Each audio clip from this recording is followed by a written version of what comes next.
जी welcome back. और हम बात कर रहे हैं इस वक्त लॉस एंजलिस के अंदर लगने वाली आग के हवाले से। हमने बात की कि इस वक्त अमेरिकन इकोनॉमी को कितना नुकसान हो चुका है और होने जा रहा है, लेकिन हम ये भी बात करना ज़रूरी समझते हैं कि जैसा हमने आपको बताया था 2025 क्या जो कुदरती आफात हैं वो ज़्यादा होंगी, क्या जो नेचुरल डिज़ास्टर्स हैं वो इस वक्त हमें देखने को मिलेंगे दुनिया भर में। तो पहला हमने जो एक नमूना है वो देख लिया है कि आग इस तरह से भड़की है और अब भड़कती चली जा रही है क्योंकि हवाएं और हवाओं का रुख उसी डायरेक्शन के अंदर है जहां पर एलए के अंदर इमारतें और घर बने हुए हैं। इस वक्त हमारे साथ मौजूद हैं एक ऐसी शख्सियत जो मौसमी तब्दीली के ऊपर बात करने में महारत रखते हैं, और न सिर्फ महारत रखते हैं बल्कि एनवायरमेंटल प्रोटेक्शन एजेंसी के फॉर्मर डायरेक्टर जनरल भी हैं और अपने दौर के अंदर बड़े काम किए हैं इस इदारे के लिए, इस महकमे के लिए, और कुछ चीज़ें तब्दील की हैं जो कि आज तक इस इदारे के अंदर बेहतरी साबित हो रही हैं। हमारे ज्वाइन कर चुके हैं आसिफ शुजा साहब।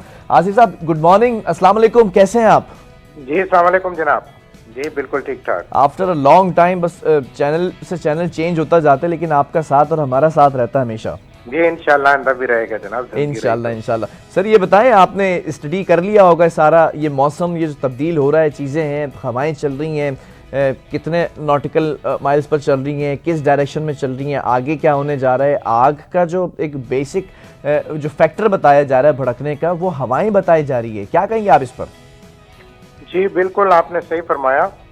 असल में जो कहानी शुरू होती है वो है कि एक तो वहाँ पे एक समंदर का पानी ठंडा हो गया जिसको हम लानीना इफेक्ट कहते हैं, तो उसकी वजह से बारिशें जो हैं वो उस इलाके में बहुत कम हो गई, तो ड्राई स्पिल चल रही है वहाँ पे।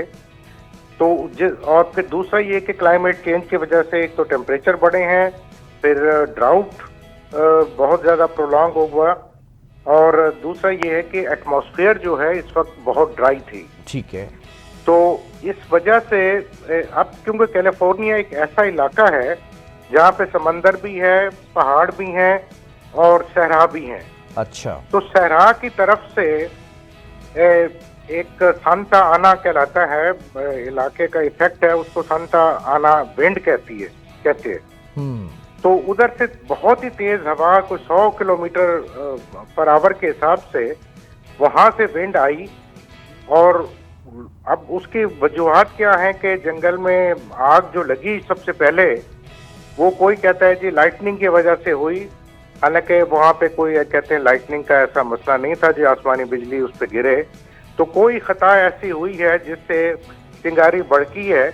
तो अब क्योंकि बहुत तेज हवा थी उसकी वजह से वो जनूब की तरफ हवा आई है, ठीक है, जिससे तबाही फिर गई है। तो 38,000 एकड़, बाद 40,000 एकड़ भी कह रहे हैं जी जी, जिसके ऊपर ये आग ने सब कुछ तबाह कर दिया, और कोई 250 अरब डॉलर का अब तक नुकसान का अंदाजा है।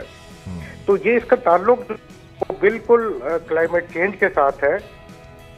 ये जो मैंने लानीना इफेक्ट कहा है, इसकी वजह से पूरी दुनिया के टेम्परेचर पे इफेक्ट पड़ता है।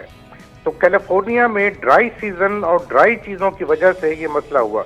दूसरा एडमिनिस्ट्रेटिव मैं समझता हूँ कि वहाँ पे एक प्रॉब्लम भी आई कि 2023 की एक रिपोर्ट पब्लिश हुई थी, वेदर रिपोर्ट, जिसमें कहा गया था कि 25% रिस्क जो है वाइल्ड फायर्स का वो बढ़ेगा कैलिफोर्निया में। ठीक है।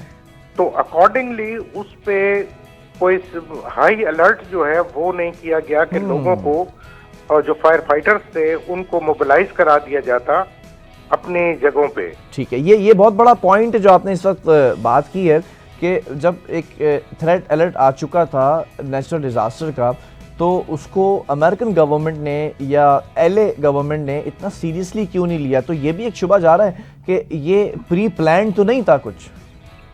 नहीं, प्री प्लान तो नहीं कह सकते, मैंने ख्याल एडमिनिस्ट्रेटिव लैप्स जरूर था कि एक तो वहाँ पे पानी की पहले ही किल्लत है कैलिफोर्निया के इलाके में, तो गालबन उन्होंने थोड़ा सा अवॉइड भी किया होगा कि अभी इस स्टेज पर मोबिलाइज ना करवाएं, और ये एक्सपेक्ट भी नहीं कर रहे थे। फायर्स तो वहाँ पे लगती हैं और फायर जो है वो इंक्रीज भी हो रही है वक्त के साथ साथ, जैसे क्लाइमेट चेंज हो रही है, टेम्परेचर बढ़ रहे हैं, तो उसकी वजह से काफी हुआ। तो अब बहुत बड़ा प्रॉब्लम वहाँ पे ये है कि इस वक्त जो जलने की वजह से टॉक्सिक गैसेस भी फिजा में हैं, ज़मीन भी आलूदा हो रही है वहाँ पे, क्योंकि मकान जलने से और चीज़ें बाकी जलने से इसमें मेटल्स बहुत ज़्यादा जनरेट होते हैं और जो ज़मीन में जाते हैं, टॉक्सिक केमिकल्स हैं ज़मीन में जाते हैं, और फिर उसके बाद जो है वो मड स्लाइडिंग का बहुत बड़ा खतरा हो गया हुआ है कि लैंड स्लाइडिंग और मड स्लाइडिंग, क्योंकि अब वहाँ पे फॉरेस्ट नहीं रहे जो कि ज़मीन को काबू करके रखते हैं। अब कहा यह जा रहा है कि अगर आधा इंच बारिश भी 1 घंटे के अंदर हो गई तो ये काफ़ी डिजास्टर पैदा करेगा लैंडस्लाइड का और मड स्लाइड्स का। अच्छा, आसिफ साहब क्या कहेंगे कि इस आखिर में ये भी जानना चाहूँगा कि हवाएं क्या अभी मज़ीद तेज़ होंगी, उसी डायरेक्शन में होंगी? प्रेडिक्शंस क्या कह रहे हैं, मेट्रोलॉजिस्ट क्या कह रहे हैं, आपकी स्टडी क्या है कि आग पर काबू कैसे पाया जाएगा, कब तक पा लिया जाएगा मौसम को देखते हुए? देखिए, इस वक्त जो हवा की रफ्तार है वो 50 से 60 किलोमीटर पर आवर अभी भी है, और 3 जगहों पे ये मेजर आग लगी थी। तो अब ये है कि जो कुदरती तौर पर बुझ चुकी है 2 जगहों पे, तो एक जगह पे जिस पे फाइट हो रही है, तो नुकसान तो इस तरह से हुआ है कि वो खुद ही आग बुझी है, पानी डाला गया उस पे, ऊपर से स्प्रे भी किया गया, लेकिन वो हवा इतनी तेज थी कि जो ऊपर से जहाजों से स्प्रे कर रहे थे वो उसकी आग की जगह पे भी नहीं जा रहा था। इतनी तेज हवा थी, वो ड्रिफ्ट कर जाती थी। चलें, बहरहाल बहुत शुक्रिया। आसिफ शुजा साहब हमारे साथ मौजूद थे, फॉर्मर डीजी EPA, और अब देखना ये है कि जो नेचुरल डिज़ास्टर है अब इसका सारा दारोमदार है विंड पर, जो हवाओं की रफ्तार है और हवाओं की डायरेक्शन है।